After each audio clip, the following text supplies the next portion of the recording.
మొన్న సాయిరెడ్డి గారు మాట్లాడుతూ ఒక వనభోజనాల దగ్గరికెళ్ళినప్పుడు జగన్మోహన్ రెడ్డి గారి పోట్రీ గురించి ఒకటి వ్యాఖ్యానించారు. కాకపోతే ఇప్పుడే వచ్చిన వెబ్‌సైట్ చూస్తా ఉండండి సోషల్ మీడియాలో సాయిరెడ్డి గారు ఏపీలో కొత్త పార్టీ పెడతారని చెప్పి కూడా వచ్చింది సార్.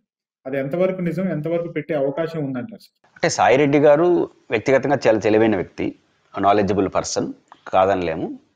బట్ వాళ్ళు నాలెడ్జ్ పర్సన్ నేను నమ్ముతున్నాను. నాకు కూడా వ్యక్తిగతంగా చిన్న పరిచయం ఉంది.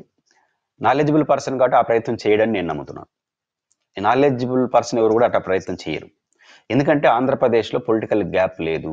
అది గమనంలో పెట్టుకోవాలి. నెంబర్ 1 తెలుగుదేశం పార్టీ ఒక బలమైన party. Number 2 YSR Congress party ఒక ఈ 2 బిగ్ పార్టీల షేర్ జనం ఉన్నారు. వీళ్ళ వెనకాల కన్సాలిడేట్గా ఉన్నారు జనం.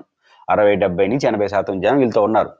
పవన్ కళ్యాణ్ గారంటి స్టార్ ఇమేజ్ కలిగిన వ్యక్తే మూడో పార్టీ పెట్టి వీళ్ళిద్దరు కాదని షేర్ చేసుకునే పరిస్థితిలో లేకనే ఇంకో పార్టీతో పొత్తు పెట్టుకున్నాడు. నేను ఒంటరిగా పోటీ చేస్తే జగన్కి లాభం అంటున్నాడు. అంటే అర్థం ఏమిటి? 2 బలమైన పార్టీల మధ్య మూడో పార్టీ అడ్జస్ట్ కాలేకపోతుంది, రాలేకపోతుంది, స్కోప్ లేకుండా పోతుంది. స్కోప్ ఉంటే బీజేపీ గమ్మునుండేదా? అంత దేశంలో అన్ని రాష్ట్రాల్లో శతవిధాలా ప్రయత్నిస్తున్న బీజేపీ ఆంధ్రప్రదేశ్లో ఎందుకు మూవ్ కావట్లేదు? బలమైన పార్టీ, దేశంలో పవర్లో ఉన్న పార్టీ ఎందుకు చేయట్లేదు? చేయలేని స్కోప్ లేదు కాబట్టి. స్కోప్ ఉంటే వాళ్ళేమో ఆపరు. బీజేపీ లాంటి పార్టీ స్కోప్ లేకుండా సమయం కోసం వెయిట్ చేస్తూ ఉంది. కాంగ్రెస్ లాంటి పార్టీలు ఉన్నాయి, వామపక్షాలు ఉన్నాయి. ఇవన్నీ స్కోప్ లేని సాయిరెడ్డి గారు కొత్తగా పార్టీ పెడితే స్కోప్ ఏడని వస్తుంది? స్కోప్ లేదు కాబట్టి. విజయసాయిరెడ్డి గారు బలమైన వ్యక్తి, బలహీన వ్యక్తి పాయింట్ కాదు. స్కోపే పాలిటిక్స్లో లేనప్పుడు ఆయన పెడితే ఆయనకి సంతోషం కలగచ్చు, లేదా యూనోని పార్టీ పెట్టాడు ఇరిటేట్ చేయొచ్చు, పలానా వాళ్ళని ఇరిటేట్ చేయాలంటే. ఈ రెండింటికి తప్ప సాయిరెడ్డి గారికి నష్టం వ్యక్తిగతంగా.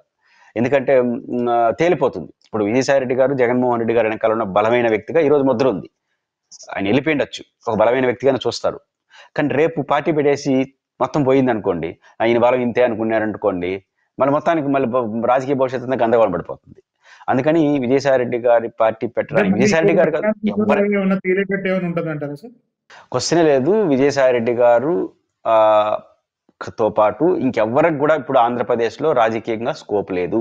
కాబట్టి స్కోప్ లేదు కాబట్టి తెలివైన వాళ్ళు ఎవరు పెట్టరు. విజయసాయిరెడ్డి గారు కూడా తెలివైన వ్యక్తి కాబట్టి నాకున్న అవగాహన మేరకు పార్టీ పెట్టరు. ఇది ఊహాగానాలు అనుకుంటున్నాను. ఒకవేళ ఆయన పెట్టాలి అని నిర్ణయించుకొని పెట్టాడనుకోండి, అది ఆయనకే నష్టం తప్ప ఇంకెవరికి నష్టం కాదు. అంటే ఇప్పుడు పార్టీ పెట్టాల్సిన అవసరం ఎందుకు వచ్చిందంటే సార్, అంటే ఎక్కడ కూడా ఆ చర్చ జరగకపోతే ఖచ్చితంగా ఎక్కడ కూడా వెబ్సైట్ లో వాటిలో రాసే వాళ్ళు కాదు కదా సార్. ఆయన ఎక్కడో ఉద్దేశం ఏదన్నా కావచ్చు. ఆయన అధికారికంగా మాట్లాడితే ఎందుకు పెట్టాలో మనం అర్థం చేసుకోవచ్చు. ఆయన అధికారికంగా మాట్లాడలేదు కాబట్టి ఎందుకు పెట్టాలి అంటే ఊహకు అందనటువంటి ఆయన పెట్టినా కూడా రేపు అది ఆయన చాలా పరిపక్వత లేకుండా పెట్టినట్టుగా భావించాల్సి వస్తుంది. కాబట్టి అవగాహన లేకుండా పెట్టినట్టుగా అయిపోతుంది. అది ఆయన ఇష్టం అది. బట్ అందువల్ల ఎందుకు పెట్టచ్చు అనే క్వశ్చన్ కూడా నేను ఆన్సర్ ఎందుకు చేయలేకపోతానంటే అది వర్కౌట్ కాదు. వర్కౌట్ అంత ప్రశ్న కూడా కాదు. అసలు పెట్టినా ఆయనకే నష్టం. ఉన్న వనరులు పోగొట్టుకుంటాడు. ఆయన విజయసాయిరెడ్డి గారు అంటే ఒక చిన్నపాటి ఉన్న ఇమేజ్ మొత్తం పోతుంది. అందువల్ల ఆయన ఎందుకు పెట్టచ్చు అనుకుంటే ఎందుకు పెట్టాలి? ఇప్పుడు జగన్ ఆయనకు 2 మార్గాలు. ఏదైనా పార్టీలో చేరాలి, దానికోసం పార్టీ పెడితే ఉపయోగం లేదు. వేరే పార్టీలో ఉన్నదంటే విజయసాయిరెడ్డి గారు జగన్ గారికి చాలా కీలకం ఎత్తంటే అదే గ్లామర్ ఆయనకి.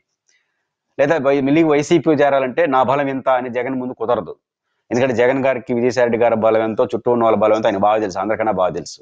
కానీ జగన్ గారు ఇంతకాలం పట్టు మనతో పనిచేశాడు. ఏదో చెనికావేశంలో జరిగిపోయింది, తిరిగి మనం హక్కును చేర్చుకుందామని ఆయన మళ్ళీ మనం పాత వెళ్ళిపోదామని విజయసాయిరెడ్డి గారు అనుకోవడం తప్ప, నేను ఇంత బలం కాబట్టి నా అవసరం ఉంది కాబట్టి మళ్ళీ జగన్ గారు చేర్చుకుంటాడంటే అంత పరిస్థితి ఉంటే ఆయన పంపించుండేవాడు కాదు. అంటే ఆయన బెదిరింపు బల ప్రదర్శన చేసి ఇనే టైప్ కాదు ఆయన. కాబట్టి జగన్ గారి దగ్గర చేరాలన్నా ఆయన పార్టీ పెట్టడం నష్టము, సాధ్యం కాదు. ఇతర పార్టీలో చేరాలన్నా పార్టీ పెడితే మరింత నష్టం. ఇప్పుడు ఇమేజ్ అనే ఉంది, విజయసాయిరెడ్డి గారి ఒక ఇమేజ్ ఉంది. రేపు పార్టీ పెట్టంటే ఆ ఇమేజ్ కూడా పోతుంది. దానివల్ల ఏమవుతుంది? ఇతరులు చేర్చుకోరు. ఇంకేం లాభం ఆయనకి? పోనీ ఆయన ఎదుగుతాడంటే అది సాధ్యం కాదు. కాబట్టి ఈ కాంటెస్ట్ లో చూసుకున్నప్పుడు ఆయన పార్టీ అనేది వృధా ప్రయాసగానే మిగిలిపోతుంది. అంటే ఇంకొక వ్యాఖ్య కూడా చేశారు సార్, ఇది చాలా గమ్మత్తైన వ్యాఖ్య ఏంటంటే, నాకు పవన్ కళ్యాణ్తో కూడా మంచి రిలేషన్స్ ఉన్నాయి, నేను మంచి ఫ్రెండ్షిప్ ఉంది అన్నారు. ఇప్పుడు ఏమన్నా జనసేనకి వెళ్ళే అవకాశం ఏమైనా కనిపిస్తా ఉందా? మరి ఆయన వెళ్ళొచ్చు, వాళ్ళు చేర్చుకోవడం ఈయనకి ఇష్టం ఉంటే వెళ్ళొచ్చు. ఆయన ఎట్లా అంటే అట్లా దానికి బలం చేకూర్చే వ్యాఖ్యలు ఎంతో చేయలేదు. పవన్ కళ్యాణ్తో నాకు మంచి రిలేషన్ ఉందని మొదటి నుంచి ఆయన అనడు, ఆయన అనడు. అంతవరకు దాన్ని ఏం కాదలేం. కానీ అది ఈ పార్టీలో చేరేటప్పుడు మొదట్లోనే చేరిపింటాడు, ఇంతకాలం డ్రాగ్ అని చేయరు. అది చేస్తే ఏం చేయాలి, రావడం ఇంకా జగన్ తిట్టాలి అలా. ఇప్పుడు బాగా నేను ప్రయత్నం చేసి చెతికిల పడింది కదా పరిస్థితి, ఆ పరిస్థితి ఇక్కడ వస్తుంది, ఇంకొంచెం నష్టపోతాడు. కాబట్టి అందువల్ల జనసేనలో చేరతారని నేను అనుకోను. చేరాలనుకుంటే పెద్ద ఇబ్బంది ఏం కాదు, ఇద్దరికి మంచి రిలేషన్ చేరొచ్చు. చేరడానికి ఈ విన్యాసాలు అయితే అవసరం లేదు, వాళ్ళకున్న గుడ్ రిలేషన్స్ తో చేరొచ్చు.